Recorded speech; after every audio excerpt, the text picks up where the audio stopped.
Hi, everybody. Thank you for being here today. Chris and I are excited to walk you through some questions that you might have about presenting at the spring meeting via Zoom webinar. So the two of us will be hosting either session one or session two, or track one or track two during the presentation, and we will be running things behind the scenes for you.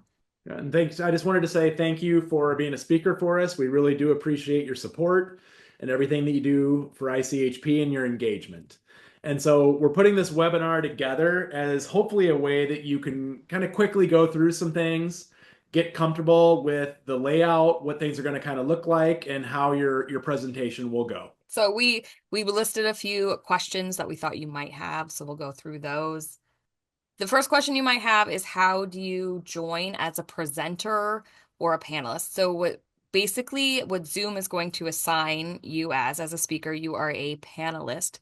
You're going to get an email from Zoom once we set that up.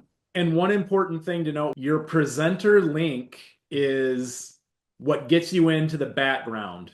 So that is what gets you into the backside in Zoom to be the panelist.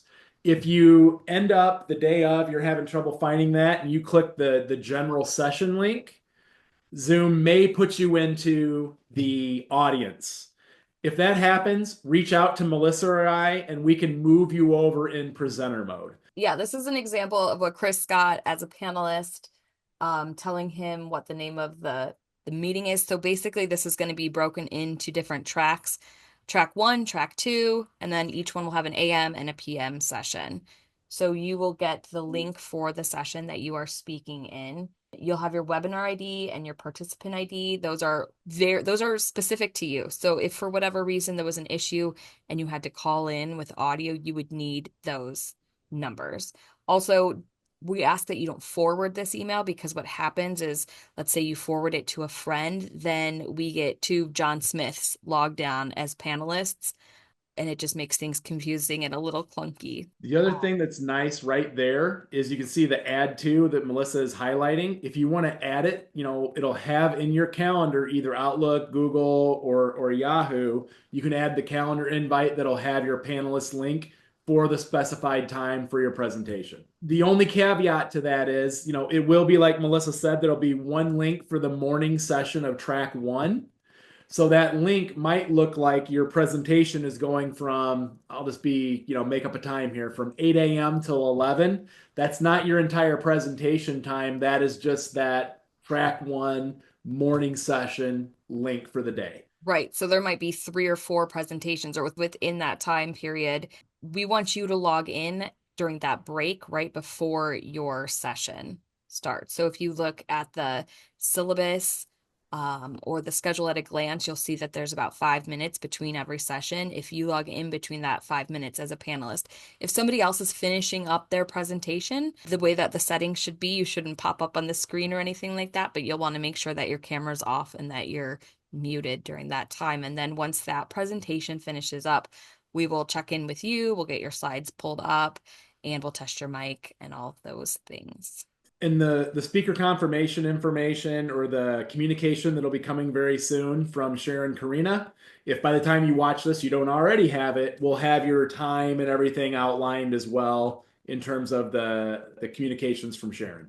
The other thing is, let's say your computer audio is not working very well on the day of your time to present. And so worst case scenario, computer audio just isn't working. If you look down below, it does have dial-in information with a webinar ID. So you could use that to dial in. The other thing you can always do is there's a little caret, an up caret next to audio in the bottom left. You can click that, and basically at that point, you can select switch to phone audio.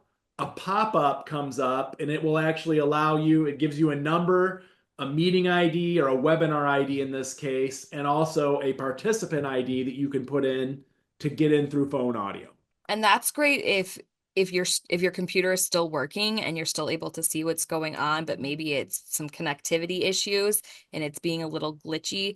If your computer were to just shut off, you had some major tech issues, you can use that number that's in your email. So it's probably a good idea to print that out or write that down before the presentation. We also recommend that you print your slides out or a handout version of your slides ahead of time too. That way, worst case scenario would be that you would call in through the audio. We would pull your slides up. Chris or I would pull them up, and then we would move them forward as you dictated. So that's worst case scenario, though. You might also be asking what controls and features are available to you. You'll be able to turn your video on, you'll be able to turn your video off, mute yourself. You'll be able to move your slides. We're going to have you as a speaker pull up your slides and share screen. So during that 5 minutes beforehand, we'll make sure that you're able to pull up that PowerPoint presentation. Please do not make any changes to the presentation once Sharon has given you the thumbs up. That is the version that we need you to use on your presentation day. In terms of polling, we're going to be using Zoom polling, and Chris and I will be managing those on the back end. So we'll put it up, people will answer. It shows us how many people are in the webinar and how many people have answered. Once that number slows down, or if you feel like the time has elapsed enough and you want us to take it down, you can say, okay, we're going to close that poll and we'll put up the results. And then Chris and I do that on our end, and you don't have to worry about that. You just have to worry about moving your slides forward. One thing we are going to show you too, in case people aren't comfortable with Zoom sharing, it's basically typically in the bottom, there's a green square with rounded corners. And so what you can do is you can click that and then it'll pull up the option to share. If you select screen or entire screen, that means anything that is on your computer desktop or whatever your current application is, we're going to see it. If you have photos open on the side and you switch to those, it's going to switch to showing everybody your photos. It's going to switch to showing them your desktop if you close all the applications other than Zoom. So it will share anything that is pulled up and at the front of your computer, right? Whatever app is being used. What we generally recommend is a sharing of the PowerPoint app itself. That way, if you accidentally click to the side, you do something different, you're not sharing anything else from your computer. Zoom will continue to only share PowerPoint. So the next question that we're going to address is whether or not you'll be able to test the setup before the webinar begins. Yes and no. If you're the first presentation of that session, we'll be offline or we'll be in practice mode and we'll be able to test that. But if you are anywhere between the first and last one, we will be doing your testing in between the sessions, and the cameras and the mics are on at that point. So anybody who is still at their computer, just working away or waiting for the next session to start, is going to hear and see us setting up. So that's just something to be aware of. Yeah, just be aware, like, there is a hot mic is the key. So when you Exactly. come in, it'll be fine. If you do see that there is the webinar or the session before yours may be going over. Sometimes we try to keep people to strictly on time, but it might go a little bit over. If that's the case, just stay off video, stay off audio, right? Keep it muted and keep it your video off. And then as soon as the break happens, we can hop in. We've done this, a couple times in the past during the pandemic. People don't mind at all. Melissa or I will say, okay, hey, welcome. Let's go ahead and test your share screen. We'll get you sharing your screen. Can you say a few words? We'll test your audio, right? Make sure there's no issues, and we'll help you troubleshoot it.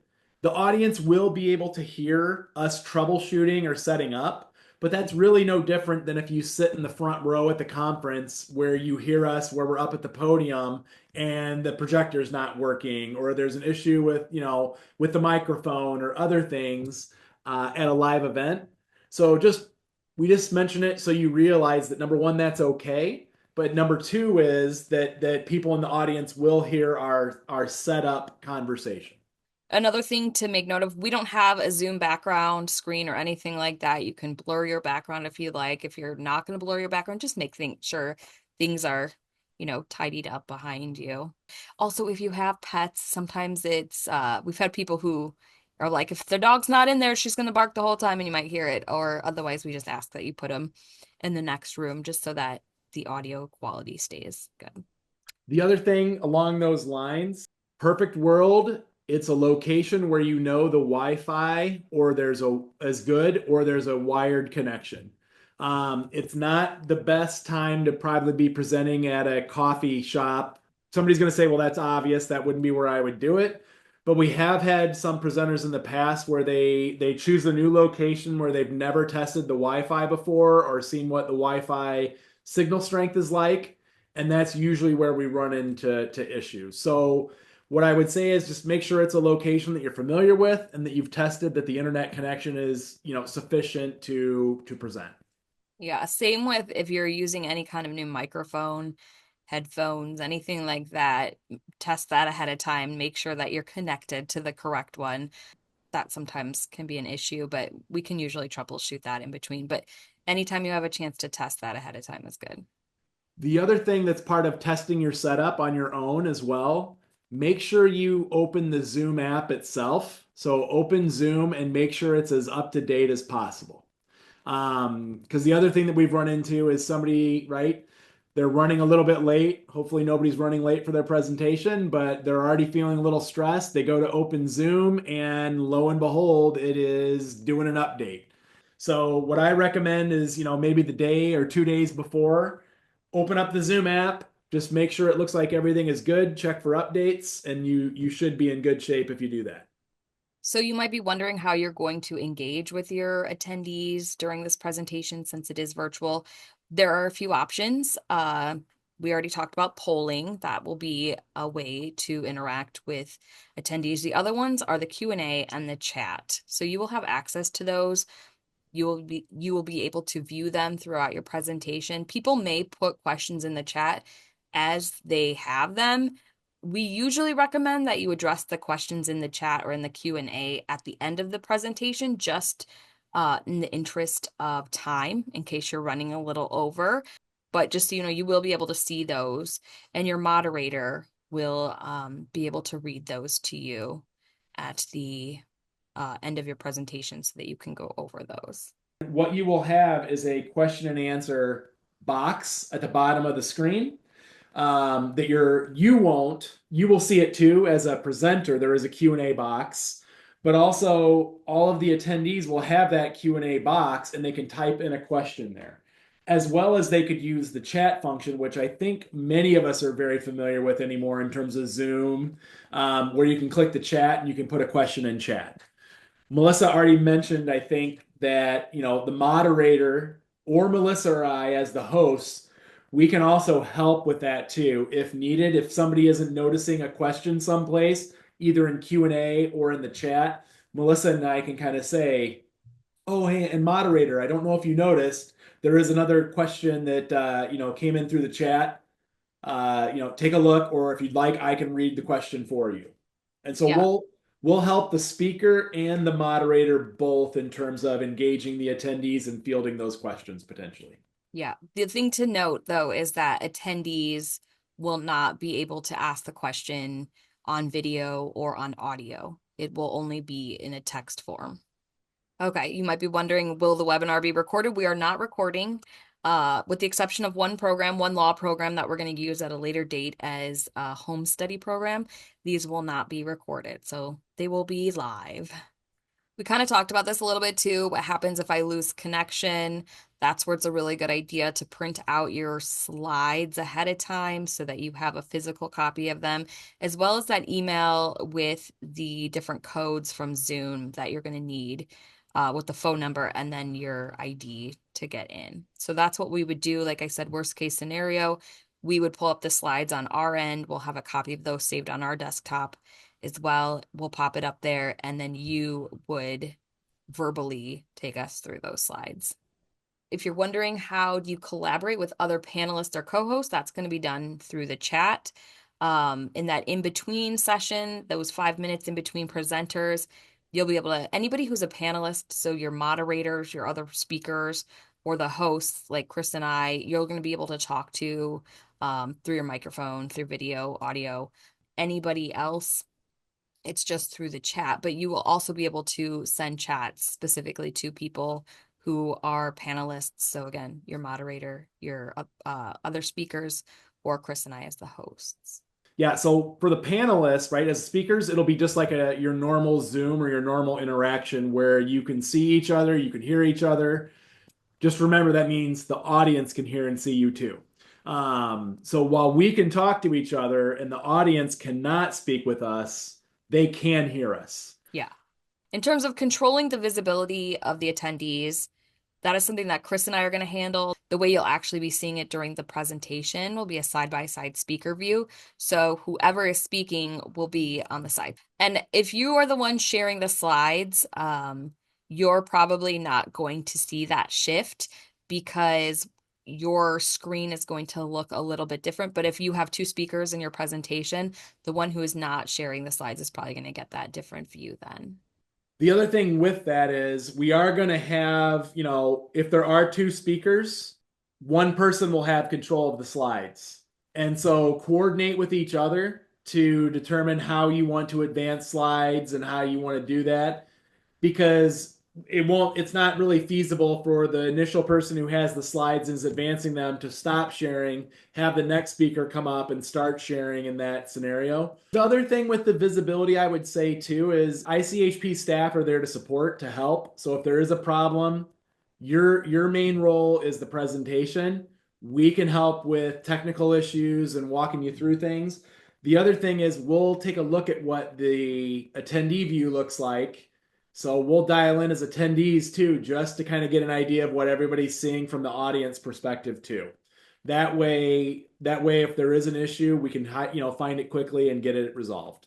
Again, if you have any questions at all, you can send an email to Chris or I, and we'd be happy to walk you through how to fix that or how to address that. There's going to be a CE code that's been added to your slides. So that CE code will be on the last slide, the slide set that Sharon sends you out. Depending on timing, what we'll have you do is go ahead and take questions and answers, and then go ahead and give that CE code at the end of the session. If you've completely run out of time, then we're going to ask that you just give that CE code. It will also be in the moderator's notes as well. So the CE code is also there. So the moderator and Melissa and I, as hosts helping host the webinar, will also nudge people if the code hasn't been given in a session as well. The only other thing is because it is a live webinar meeting, if we do come up on a point in time where, we have the 5-minute buffer and you're already over, but there will come a point where we will have to just stop the presentation if you are over. Because again, the subsequent presentations are all on that same webinar. And so in fairness and out of respect for the next speaker, then we'll have to stop, somewhere in between that in that 5 minutes. Exactly. You can always stick your email in the chat too, at the end of your session in case anybody has any questions they want to reach out to you. That's a really great way to handle it if you have used your full time allotment. If you guys have any questions, please reach out. We're happy to help. We're excited about this meeting that's happening next week already, and we wish you all the best of luck. Thank you again for the support, like I said, of ICHP and for speaking for us. And we're looking forward to the meeting next week.